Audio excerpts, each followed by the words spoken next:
ప్రభుతో మనకున్న స్నేహంలో ఉన్న అందం ఏంటో తెలుసు.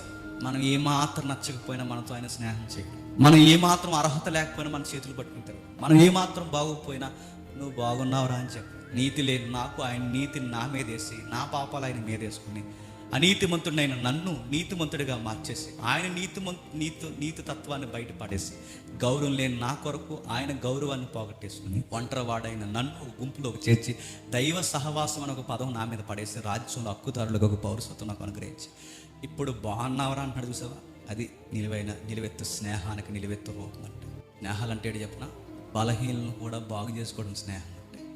ఏమాత్రం సహాయం లేనివాడికి కూడా సహాయం చేసి మనం వాడిని స్నేహితుడిగా మార్చుకోవడం స్నేహం అంటే. ఆడు నిన్ను అర్థం చేసుకోకపోయినా నువ్వు వాడిని అర్థం చేసుకున్నాడు వెనకాల తిరగడం స్నేహం అంటే.